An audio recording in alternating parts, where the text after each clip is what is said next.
Buhay driver at konduktor, akala ng karamihan napakadali ng aming trabaho at kapag nagtatrabaho sa isang bus company iisa ang kanilang sinasabi malaki sweldo dyan. Oo, malaki ang sweldo pero hindi madali ang trabaho.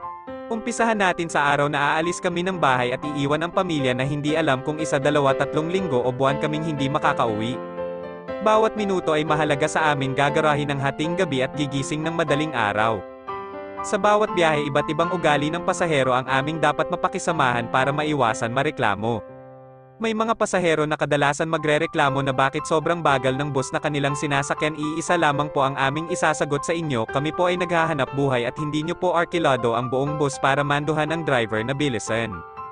May mga pasahero na nagrereklamo na masikip na daw ang bus lalo na kung araw ng Lunes at Biyernes. Kung kayo po ay sumakay sa isang bus na ginustong tumayo para lamang makauwi o makaluwas ay ganun din po ang mga pasahero na pilit pa din sumisiksik para lamang makarating sa pupuntahan. Isa pa po ay hindi po namin kayo pinilit tumayo, kayo po ang gumasto nun. Sabi nga kung gusto ng maluwag ay bumili ng sariling sasakyan. May mga pasahero na pagka-ticket magtutulog-tulugan para hindi masingil. Alam nyo ho ba na sa bawat hindi masingil ng konduktor ay i-charge sa kanya lahat ng yon? May mga pasahero na galit sa driver kapag hindi ibinaba sa isang bawal na babaan. Kapag po ba ang driver ay nahuli, bibigyan nyo po ba siya ng pantubos ng lisensya? Palit po kaya kayo ng driver, siya ang pasahero at ikaw driver, ibaba mo kaya siya sa bawal na babaan?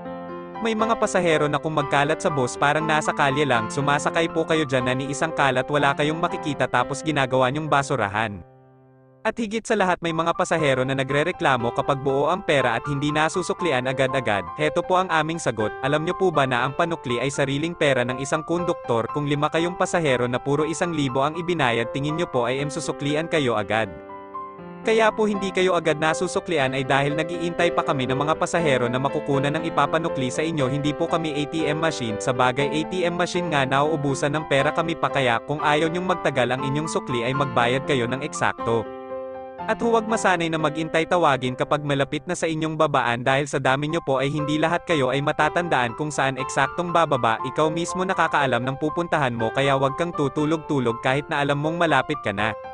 Para sa mga pasaherong manloloko at reklamador, alam nyo ba na sa bawat panloloko nyo at pagrereklamo sa amin sa opisina ay may katapat agad na suspensyon sa amin na hindi bababa ng 1 buwan? Naisip nyo ba na kapag nasuspinde kami ay may mga pamilya kaming hindi mapapakain, may mga anak kaming hindi mabibigyan ng gatas? Kaya pakiusap lang, huwag magreklamo kung maliit na bagay lang. Karamihan kasi sa inyo parang boss.